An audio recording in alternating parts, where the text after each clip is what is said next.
Good evening and welcome again to another episode of the Terry McGriff Show. Nice to have you guys back with us. This is going to be an outstanding week.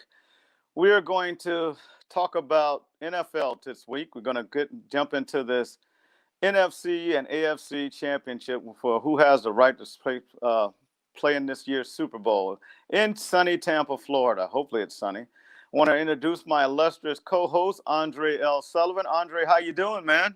I'm happy to be alive, man. I'm good.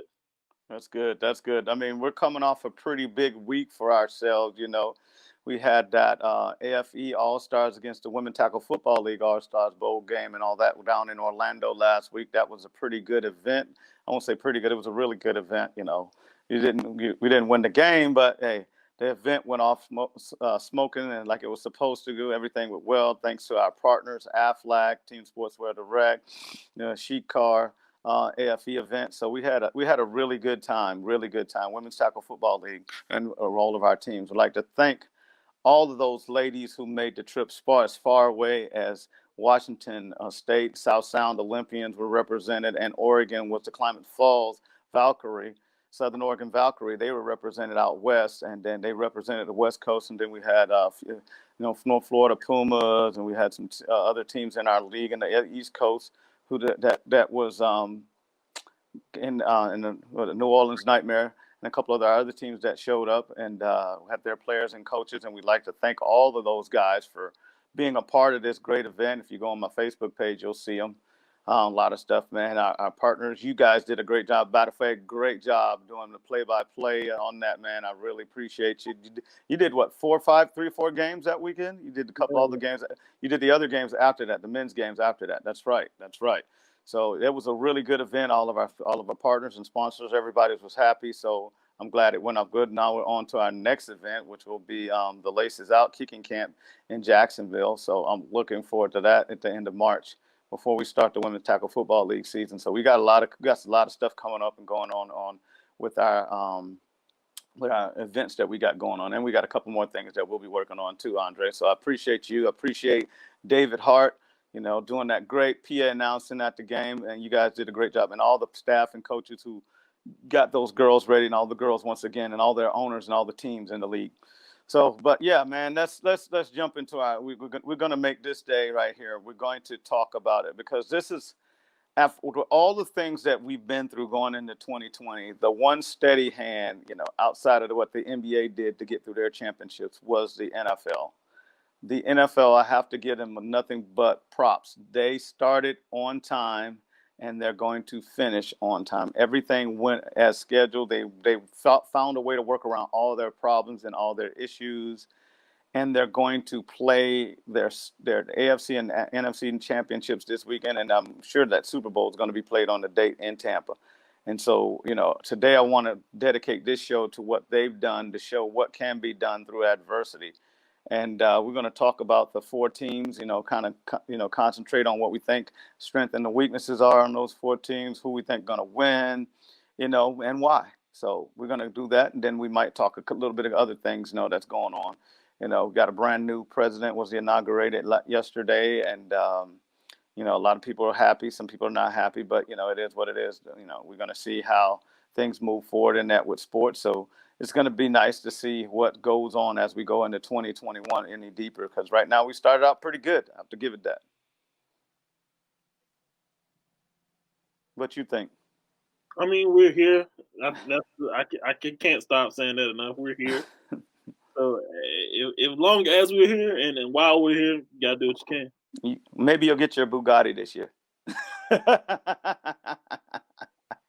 So let's do that. We're going to start with the NFC championship game. We'll start with those 2 teams. We're talking about the Green Bay Packers hosting this thing on the frozen tundra of Lambeau Field, Green Bay, Wisconsin. I mean, what can you say about Aaron Rodgers? I mean, he's most likely he's going to be the league MVP.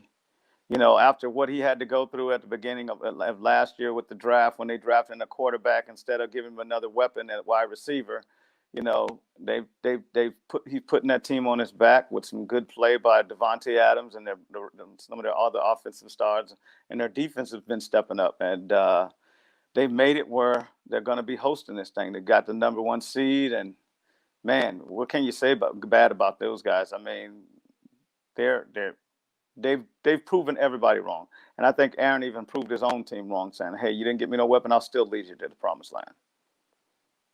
I mean, here's my take on the Green Bay Packers. It's probably going to be an unpopular one, but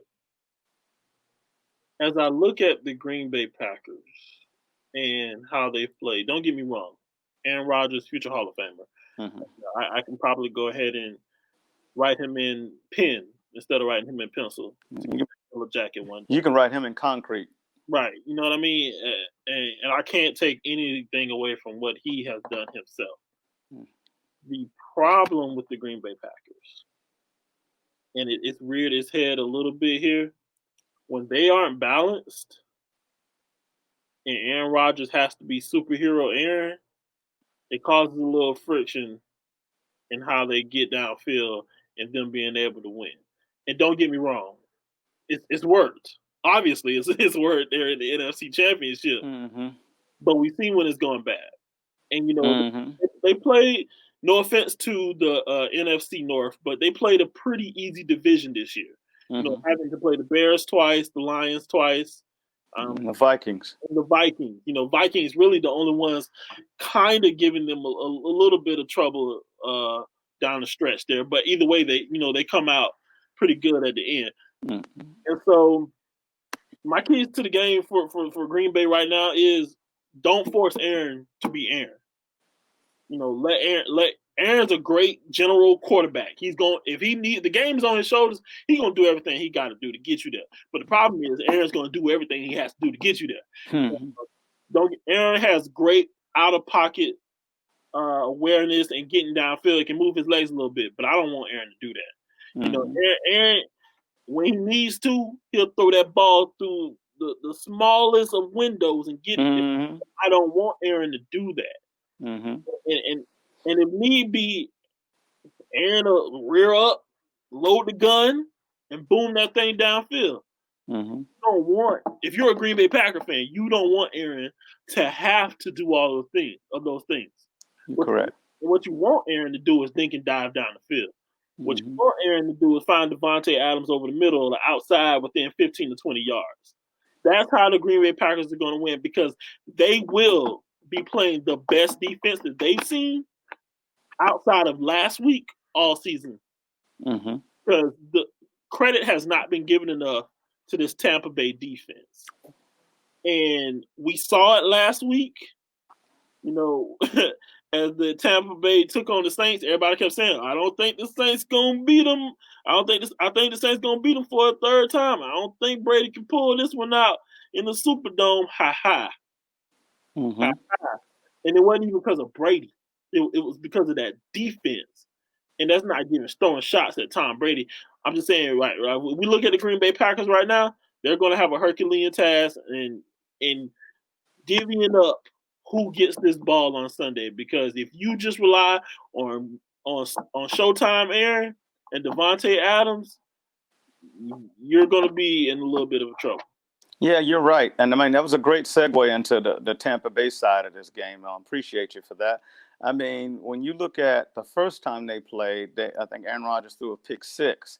And that's one of the things that the Tampa Bay defense has been good at this year is getting turnovers and actually scoring on those turnovers. They did it against the Saints. They got in the end zone defensively. They've caused some breakdowns offensively, and they have enough veteran They have enough veteran presence and enough guys who've been there, done that to do that. And then their young safety Winfield is coming along, and he's making plays for them and allowing them to do some things that they years before weren't able to do. And I mean, right now, they basically carrying the team if you go as far as playoffs right now because of what they've done. that doesn't take anything away from Brady and the offense. I mean, you look at the weapons that are at their disposal when healthy. They have a who's who, of basically they have three number one receivers, two number one tight ends, number one tailbacks across the board. Their offensive line is pretty solid, and they have the GOAT at quarterback. And then they ended the season on a tear where they're scoring 40 plus points a game, and then they came back in their playoff game, and they had a little bit of a struggle with the Washington football team, but it wasn't offensively. It was because they had a kid that they hadn't seen. But offensively, they didn't have a problem moving the ball up and down the field on that team. And then they didn't have a problem really much moving the ball up and down the field on the Saints. But their defense is what set them up for their whole game. They were down a little bit, and the defense made play after play after play for them to get them there. The other thing I could tell you about them is that they're not going to be intimidated going to Green Bay. They have plenty of guys that have played cold weather. You're thinking about, just go Fournette. Fournette played in Pittsburgh in the playoffs and won. Obviously, with Sam Brady and Gronk and AB, that's enough. They're veterans in playing in cold weather games. And then JPP on the defensive side, they've got tons of guys. I think I got Ndamukong Suh. They've got guys that's been there, done that. So they're a veteran, playoff tested team. They got plenty of playoff experience on that team. So Green Bay is not going to be an obstacle.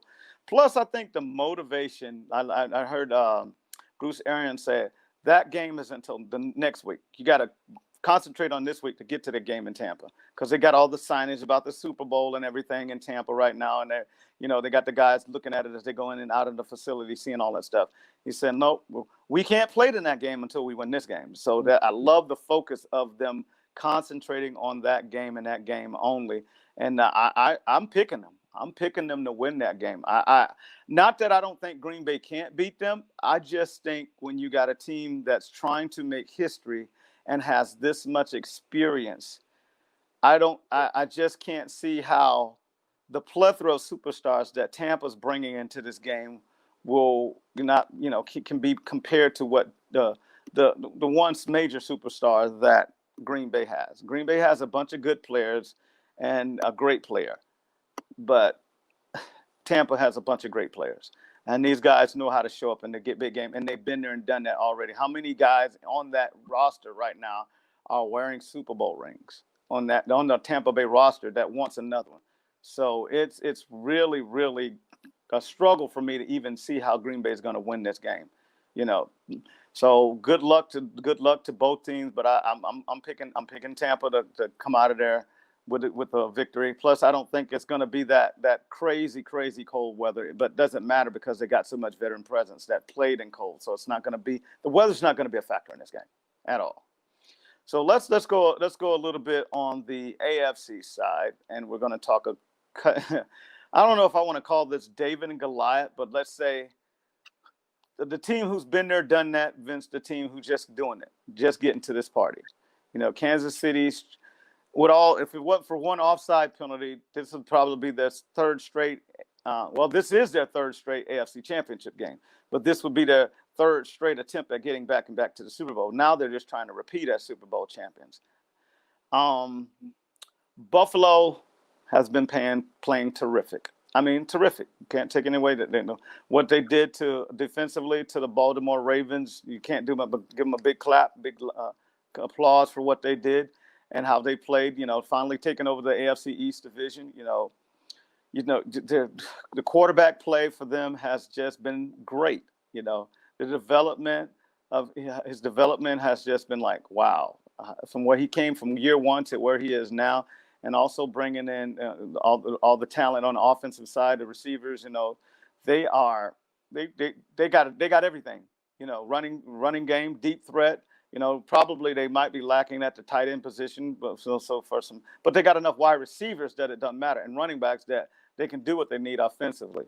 And then, you can get I don't even want to talk about the defense, the way they've been playing, I love the way they get after you. And then, to me, they got the assistant coach of the year, as with the coordinator. He is just, my goodness, the way he's got those boys flying around.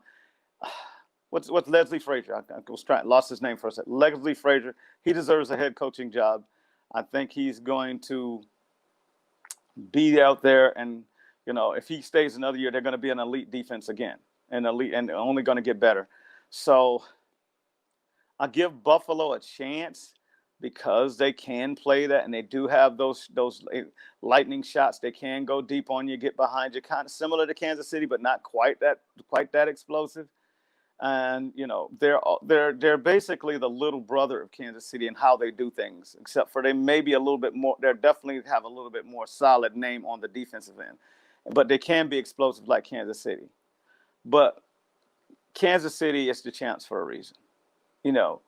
Let's just go back last year's playoffs. What they did by getting down in all those games and storming back and not just winning those games, but dominating those games. Those guys don't believe there's a game that they can lose. And they lost one game the entire year? I mean, they lost 2 games, okay. But you're talking about an elite historic team. And they're looking at, putting their name in the history books as being a dynasty. I mean, like I said, once again, outside of one offside penalty by the defensive end that's no longer on the team, they would be in their 3rd Super Bowl after once winning this game, and maybe trying to three-peat. If Patrick Mahomes is allowed to play this game, I'm not picking Buffalo. I'm sure he's in the concussion protocol right now. They say he doesn't pass one phase of it. He plays this game. I'm not picking Buffalo. Not that as much as respect that I have for them and what they've done and how they come from, rebuilding that franchise. Andy Reid, you just can't go against them. I mean, their defense is good enough. They're going to make enough plays. Tyrann Mathieu is going to keep them in the right positions. Well, they're going to make enough plays to get one more point than whatever Buffalo does. I'm not going to sit here and predict that Kansas City's defense is going to shut down Buffalo's defense and all that. Buffalo's offense. But what I am going to say that they're going to make enough plays, and the offense is going to make more than enough plays for them to either win this game handily or pull out a slim victory. Like I said, it all depends on if the MVP, if there is a real MVP of the league the last couple of years, Patrick Mahomes plays in this game, and if he's back to normal, I don't see them losing. First of all, let me go ahead and say I'm not picking Buffalo. Mm-hmm. Yeah, you would lose your card. Oh, I don't care about the card no more because I'm not picking Kansas City either, and here's why. I'm not so sold on Kansas City right now. Well, we're not gonna go in our Super Bowl yet. We'll say that for the other show. No. I'm not even worried about that game right now. That's 2 weeks. That's in 2 weeks. Here's why. There's one statistic that has been overlooked coming into this game, and I'm not even a big statistic guy, but it caught me by eye as I was looking this morning. Actually, on the season, Buffalo's defense has allowed an average of 13.5 points. On the season, Kansas City's defense has allowed an average of 17 points.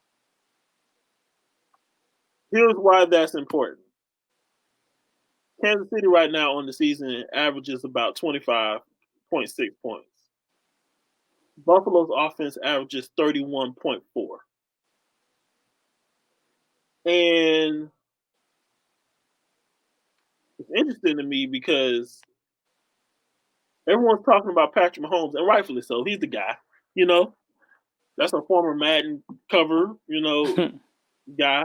Shoot, Lamar Jackson was on Madden, the cover of Madden last year, and Patrick Mahomes was the guy that they put in the story mode. Just saying.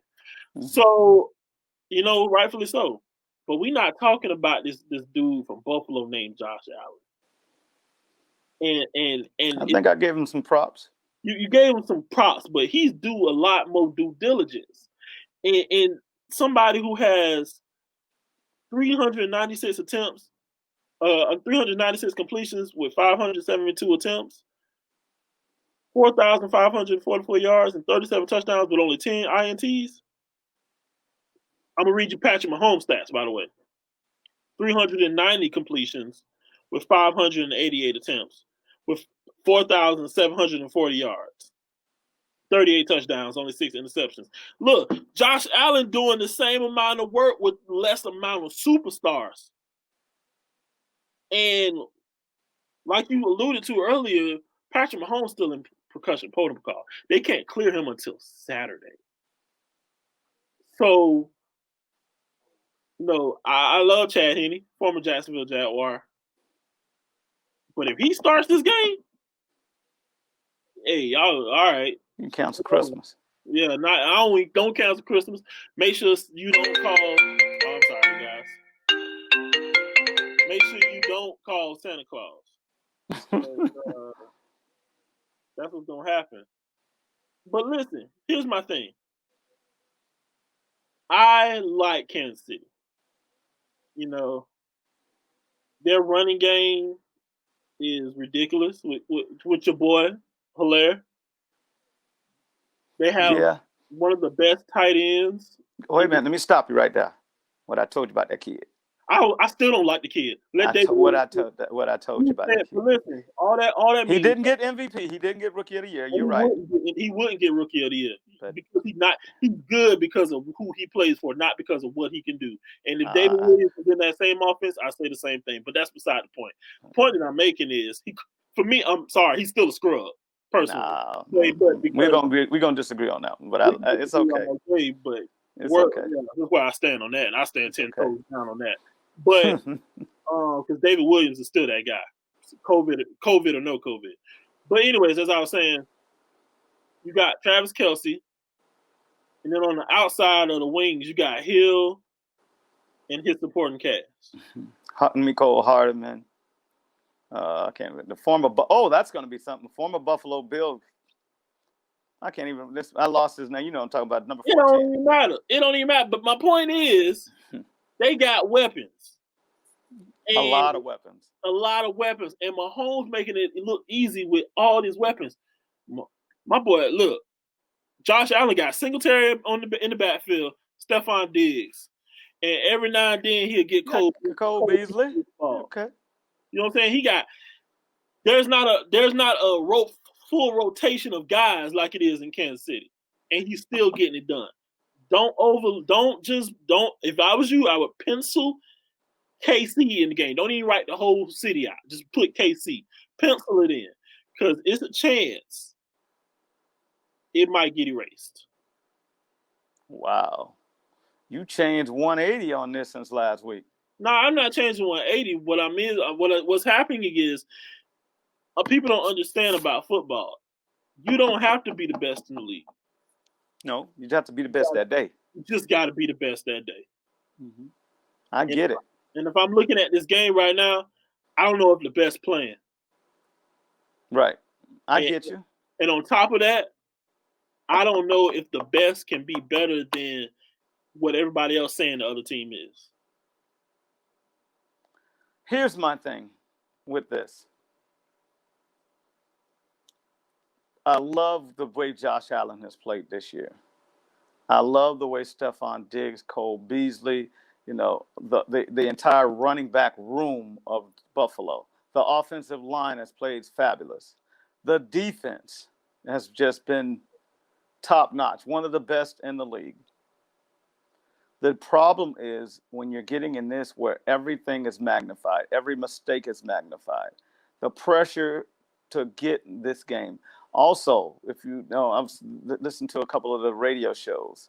The pressure is kind of mounting on those boys to get to the Super Bowl to kind of erase the bad taste that the Bills Mafias from the 90s. I'm like, I can't believe they're still carrying that baggage from a generation ago. They're putting all their hopes on these young guys to get to the Super Bowl and win a Super Bowl. They're the youngest out of the 4 teams that's made it this far. They're the most inexperienced team. That doesn't mean they don't have players. Cole Beasley has played in the playoffs. Even Josh Allen and Diggs. But for the most part, as a whole, they haven't had that experience and been in this pressure cooker of a situation as these other teams have. They've all been in the pressure cooker. Every quarterback in this thing has been in the Super Bowl with the exception of Josh Allen. So in a way, I'm kind of hoping that he can get one in there. So, add to that, have himself see that. That'd be the cool thing that the guy who haven't even been here wins the whole thing. That would kind of be cool just for the changing of the guard aspect to get a youth movement into NFL. But let's go with trends and facts say those guys usually they get here and then they get knocked down and then they back the next year and then they get through. They knock it through. This is their first year knocking on the door, and they'll get it closed in their face, and then maybe next year they'll come back and kick the damn door in. You know, that's just the way history of football has been. And so, there's very rarely a team just comes out of nowhere and wins the whole thing in their first year. Even Kansas City, who we thought 2 years ago was going to be that team with Mahomes, they had the offside penalty what kept them from doing it. Came back and they've obviously kicked the door in last year. Green Bay has done it. Tampa has not done it, but they've done it with the quarterback and the guys that they have been there. I think everybody on their offense outside the guys who've been at Tampa, they've all at least had a shot at Super Bowl. Gronk, AB, Tom, all those guys been in the Super Bowl. So I'm looking forward to seeing Buffalo figure out a way to get past Kansas City. I just don't think the experience is going to help them. Plus, there's a blueprint because they've already played each other once, and they were able to do. Kansas City was able to do some things. And what not bothers me, but what I give accolades to Andy Reid is the way he makes adjustments and he changes things against you, whether you've been successful against him or not. You usually don't beat him twice. And he's already beat you once. He usually finds a way to beat you again. Now, I'm not saying that Buffalo can't do it, but I'm not picking Buffalo because I just think the experience factor is not enough with Buffalo Bills to win this thing. And I think they're a team that's going to be here to stay, but they're just not going to get far this year. So I'm looking for, I'm going to just say it will probably be somewhere like a 28-17 ball game or maybe 28-21. Because I do think Buffalo's going to put up some points. I just don't think they're going to be able to put up enough points. And I think they're going to make a couple critical mistakes that cost them in the game. And I really don't think it's going to be coaching mistakes. I think it's going to be a bad coaching decision, or an error where he should have went for it on fourth down, or he should have taken the points and didn't take the points, or something where the coach has going to make a decision that he questions after the game, say, I wish I would have done this instead of that. That's where I see the experience really going to be hurting them because, the pressure cooker of this game is what really that makes champions. What they say, pressure breaks pipes, and makes diamonds. So I don't see the pressure right now being Buffalo being able to withstand the pressure of playing in this game against the team who's looking at trying to forge their legacy as one of the all-time great teams in NFL history. Here's the issue that I take with that stance. Mm-hmm. With everything you said there's so much pressure on Buffalo to do X, Y, Z. Mm-hmm. I don't think that pressure is coming out of Buffalo. And you brought up, how the Bills Mafia is still one. Listen, there's nothing going on in Buffalo, New York. That's my point. No, but hear me out when I say that. There's nothing going on in Buffalo, New York. The Bills could go 0-16. Buffalo would still sell out tickets. The Bills could not win a game for the next decade, and the Bills Mafia would still be breaking tables in the parking lot. And I say all of that to say that I don't think there's so much pressure on Buffalo as it is on Kansas City to repeat. And I get it to a certain extent that they're still holding on to the 0-4 Super Bowl runs that they made in the 90s, and I get that. I just don't think this team feels that pressure. I hope not. I think, and this is why I can't agree with that stance, because if the Bills lose, they're going to go home, pack their stuff, get ready for next season. If Kansas City lose, you would have thought somebody stole the church money. And that's how, and I feel like that's the reality of the situation. Don't get me wrong, I'm not putting anything past Kansas City. They're still as advertised. Don't get me wrong. But what I'm saying is the pressure that you spoke of, I think it's geared toward the wrong team. If Andy Reid led team with Eric Bieniemy and all of those coaches that they got over there, and if Patrick Mahomes plays, if all of those guys gear up to play and they lose to a Josh Allen-led squad, no one's questioning Josh Allen. The question is going to be on the guys in full red and yellow. And so that's what I mean by and I get it to a certain extent, but like I said, I can't pick this game right now because one, I don't know all the chess pieces that are on the board, and two, both of these kings and queens have a good game plan going in. Okay, well then give me an either or scenario. If Patrick Mahomes is 100% and he's cleared, say he's cleared tomorrow, and today's Thursday, we couldn't take when it's a little late, and he clears it on tomorrow, Friday, and he practices for Saturday, and he's ready to go on Sunday. What's your prediction? My prediction is it's going to be a really great game. Okay. If Patrick Mahomes is not cleared, then what's your prediction? My prediction is Bills Mafia, get ready. Okay. So you're predicting a close game, whether if Patrick plays, and okay, I get it. Patrick plays, it's a close game, and even if he doesn't play, that Kansas City doesn't have a chance. Gotcha. So you're leaning and kind of hoping with Buffalo because you got some feeling and believe in Buffalo can do this. No, see. Here's the thing about me. I want everybody to bring their best guns. That's how I like football. And I love it too. Yeah. I don't think if the Bills win without Patrick Mahomes on the field, you always got that little asterisk by your championship, like, hey, you won because this. Mm-hmm. When in all actuality, you just won. You can end the sentence right there. But and you want. I don't think anyone right now who loves football wants to see an AFC championship where Patrick Mahomes does not play. Mm-hmm. If he doesn't play, his health obviously is more important. I would hope people have to say that. But if he doesn't play, a game still has to be played. And Chad Henne is more than a capable quarterback to get the job done. But it's not Patrick Mahomes. Mm-hmm. That's like getting a regular Walmart hot dog and trying to call it Nathan's. I totally get you. Now, I'll tell you one other person that's key that we haven't spoken on, that if something happened to him and he was able to, if he gets hurt or doesn't play, that will really be detrimental to Buffalo will be Edmonds, the middle linebacker, Tremaine Edmonds. He is just as much as important to that defense as the quarterback. I just totally dropped his name, to the quarterback for Buffalo, to their offense. Josh Allen to the offense. Tremaine Edmonds is a all-pro player this year, and I wanted to make sure we mention his name along with everybody know Tre'Davious White and the rest of those guys, and the big man in the middle, Mr. Oliver. So they got just as much talent and stars as Kansas City got on offense, Buffalo has on defense. So the matchup there is going to be really intriguing. So Buffalo cannot afford to lose Edmonds out of the defense, or they will be in a lot of trouble, regardless who's the quarterback. So I do hope to see a good game. I'm just hoping that it doesn't come down to one or two mistakes, which I'm sure it will. And I don't think it's going to be a player thing. And that's my prediction on it. I think it's going to be some coaching errors and wish I woulda, shoulda, couldas on that coaching staff. That's going to be the difference in this game. And it might not be something we even discuss in here, but I've just got it in my feeling that the decisions that the coaching staff for Buffalo is going to be the difference in this game, because I just don't see them, I think their competition against the Kansas City Chiefs staff also coming into a factor, and that pressure is going to somehow affect them somewhat. There you have it. Okay.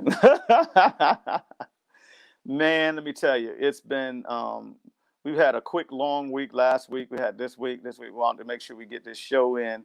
I want to shout out to all our sponsors real quick. I want to shout out to She-Car, and want to shout out Team Sportswear Direct, the Women's Tackle Football League. Also, watch Game Film. And, you guys, upstairs, you got some stuff, projects you're getting ready to get done too, right? Mm-hmm. So, we got a couple of things with my partners, Mike Hollis and Tom Covington, Nick Gatto, and with Laces Out Foundation getting ready to come up. And I just wanted to make sure that we start getting that out there. I wanted to make sure all of us, you watching on YouTube, because I really haven't been doing this. If you would, please like and subscribe to our channel here. Subscribe to this channel. If you please, we're going to start doing the Patreon. So sooner or later that you can support what we're doing. We want to do a bit of give back to some of this stuff and do some good things in our community. If you guys haven't got a chance to watch some women tackle football, come really watch it. It's really a good sport because, with football going on, we're getting ready to get into the HBCUs and some of the FCS schools getting ready to kick off next month. And we're going to have football we're going to be in football year round this year. It's probably going to be, 16 straight months before we really have no football to play. going in right now because we got, like I said, we got college, and we'll be getting right into the women's league, and then fall will be right back around the corner. So it's going to be a very, very busy football year for us. So I'm looking forward to what we got going on there. I'm looking forward to all the other projects that we got coming up, all the events that we got coming up. So it's going to be very, very interesting. So I want all you guys out there, please like us, please subscribe to us, please hit up our sponsors on their link. They've been really, really supportive of us. So just help them out, give them some business, give them some time, investigate, especially if you're looking for a car. You definitely need to hit up She Car. You coaches out there, I don't know, you're sleeping on watch game film. I mean, you want to save some money, have no disrespect for Huddle, but watch game film will give you everything that Huddle gives you at a cheaper price. You're talking about unlimited accounts for $100 for the entire calendar year. You can't beat that deal. You really can't. So you're doing yourself and your school a disservice if you don't call them and check them out. The other thing, like I say, Andre, you got some stuff you'll be doing. You did a great job once again, calling those games on the broadcast. I mean, man, you got all that. Hey, JU, you made JU proud for that broadcast degree. So you got any upcoming projects you need to talk about? Nah, none that I want to put out right now, but just be on the lookout. Okay. All right. So I want to thank everybody for tuning in. Until next week, I think we're going to get back to our normal schedule on Tuesday with our broadcast. We'll look forward to this tomorrow or Friday, January 22nd. And you will have us live there. I mean, live in a couple of games. We're going to try to do a couple of live as we go further this year. But until then, I'd like to thank everybody for tuning in, and watch out for us next week, next Friday, here on the Terry McGriff Show. And y'all be blessed.